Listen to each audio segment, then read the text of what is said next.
Assalamualaikum warahmatullahi wabarakatuh dan salam sejahtera semua kepada pelajar-pelajar dan juga rakan-rakan di luar sana. Hari ini berjumpa lagi kita semua di dalam modul ketiga kurikulum atas talian untuk Kelab Petang. Hari ini cikgu akan berkongsi tentang peralatan asas permainan petang. Dan seperti biasa, bagi mereka yang belum subscribe channel saya, iaitu channel Cikgu CJ Ramli, sila bertindak segera agar anda tidak terlepas di atas setiap perkongsian yang cikgu sampaikan.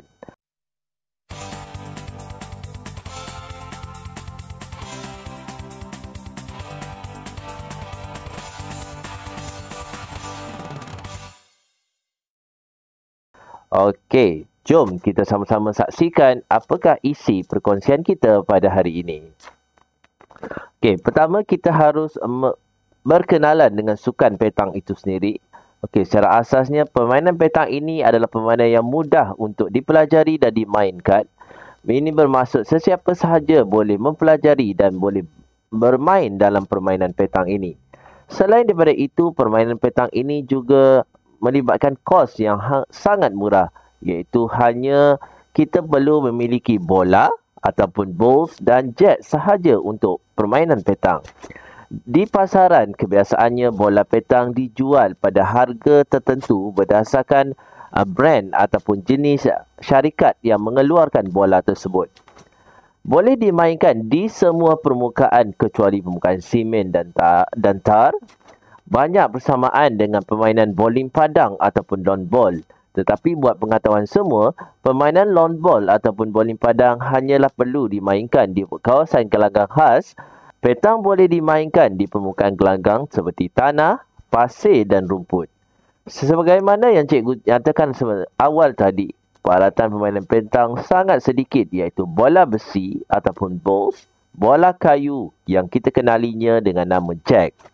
Dan permainan petang ini boleh dimainkan secara perseorangan, pergu ataupun bertiga. Jom, seterusnya kita akan kenal satu persatu peralatan dalam sukan petang ini. Mula-mula kita kenal tentang peralatan pertama, iaitu bol ataupun bola. Okey. Berikut merupakan jenis bol, iaitu berbentuk bulat, diperbuat daripada logam dan berongga di bahagian dalamnya. Mempunyai garis pusat antara 70.5 mm hingga 80 mm. Beratnya antara 650 gram sehingga 800 gram. Bol ini mempunyai jenama tertentu, angka penunjuk berat dan nombor seri tertera padanya. Okey, buat pengetahuan semua murid-murid di luar sana, dapat dua jenis bol. Satu jenis bol yang kita namakan sebagai training ball dan satu lagi bol yang kita namakan sebagai tournament ball. Bagi tournament ball, kebiasaannya terdapatnya nombor siri dan juga penunjuk berat yang tertera pada bol tersebut, berbanding kepada training ball yang tidak mempunyai penunjuk berat. Bol yang digunakan di dalam pertandingan mestilah yang telah diluluskan oleh Badan Antarabangsa, iaitu FIPJP ataupun Persekutuan Petang Kebangsaan atau ringkasnya PPM. Seterusnya kita beralih kepada peralatan yang kedua, iaitu jack. Okey, jack juga berbentuk bulat tetapi ianya diperbuat daripada kayu keras. Mempunyai garis pusat antara 25 mm hingga 35 mm. Boleh diwarnakan tetapi warnanya mestilah boleh dilihat dengan jelas di atas permukaan gelanggang. Okey, sekali lagi ingin cikgu ingatkan kepada murid-murid di luar sana dan rakan-rakan ataupun penjinak petang di luar sana, jack terdapat dua jenis jack di pasaran, iaitu yang diperbuat daripada kayu keras dan yang diperbuat daripada plastik. Kebiasaannya jack yang diperbuat daripada plastik digunakan untuk latihan. Hanya jack yang diperbuatkan daripada kayu keras sahaja boleh digunakan semasa pertandingan. Okey, kita pergi kepada peralatan yang ketiga. Okey, sebagaimana yang cikgu nyatakan di awal tadi bahawa hanya terdapat dua peralatan utama dalam permainan petang ini. Akan tetapi terdapat juga peralatan-peralatan sampingan yang digunakan untuk melancarkan dalam sesuatu permainan petang. Okey, alatan yang ketiga yang cikgu masukkan adalah alat pengukur jarak. Okey, ianya meliputi alat-alat seperti tape measure, telescopic measure, caliper dan tape gauge. Okey, dianya digunakan untuk mengukurkan jarak bol yang terdekat dengan kedudukan jack. Kebiasaannya pemain-pemain petang akan memiliki alat pengukur sendiri. Kerana petang juga dikenali sebagai salah satu game yang ataupun kita kenalinya sebagai gentleman game di mana pemain itu sendiri akan bertindak sebagai individu pertama untuk mengukur dan menentukan jarak ataupun kedudukan bol pasukan dengan pihak lawan bagi menentukan siapakah yang akan meneruskan balingan. Okey, alatan yang keempat dan seterusnya iaitu kain ataupun tuala kecil. Okey, ianya digunakan untuk membersihkan bol semasa pertandingan. Sebagaimana yang murid-murid sedia maklum bahawa permainan petang ini dimainkan di gelanggang yang berpasir. Atas sebab itu akan menyebabkan bola petang ataupun bol itu akan terdapatnya pasir-pasir kecil yang melekat pada bola petang. Bagi mengelakkan, bagi mendapatkan geseran ataupun grip yang terbaik terhadap bola petang, maka kain ataupun tuala kecil digunakan untuk mengelak bola sebelum pemain melakukan balingan ataupun lontaran. Okey. Dan peralatan yang kelima yang juga digunakan dalam permainan petang iaitu bag. Iaitu mempunyai saiz yang sesuai untuk mengisi dan membawa peralatan petang. Okey, sebagaimana yang cikgu nyatakan, cikgu senarai pendekkan kepada murid-murid di luar sana, terdapat 5 peralatan asas dalam permainan petang tadi dan kesemua alatan tersebut boleh dimuatkan ataupun dimasukkan ke dalam beg semasa kita ingin menyertai sebarang pertandingan.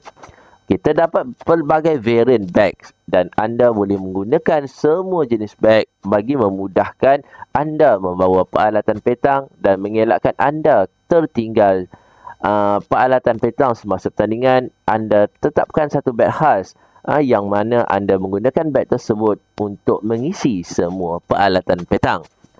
Okey, seterusnya hari ini cikgu akan berkongsi juga kepada murid-murid dan rakan-rakan penjinak petang di luar sana iaitu gelanggang sukan petang.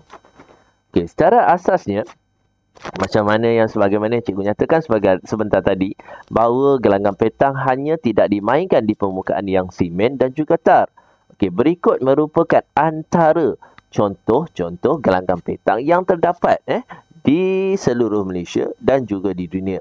Okey, sebagaimana yang kita tengok di sini ada 4 jenis gelanggang petang.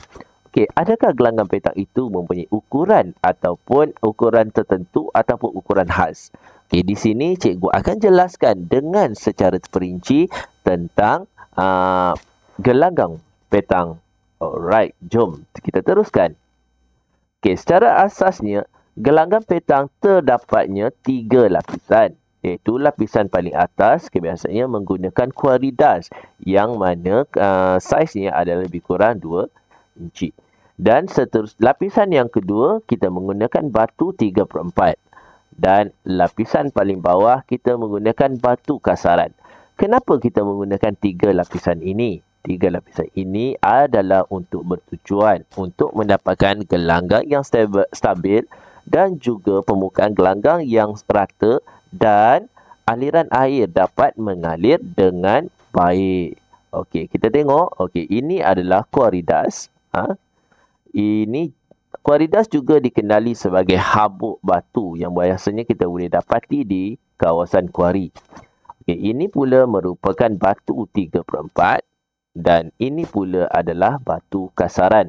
Kita lihat di sini bahawa ketiga-tiga batu yang digunakan mempunyai saiz yang berbeza. Okey, seterusnya. Okey, kita tengok permukaan gelanggang petang hendaklah di atas permukaan yang mendatar dan lebih tinggi dari aras laut. Selain daripada dapat menjimatkan kos pembinaan, kawasan yang tinggi dan keras memudahkan kita membina gelanggang. Untuk menentukan arah jalur gelanggang hendaklah dalam anggaran 90 darjah dari arah matahari naik dan turun.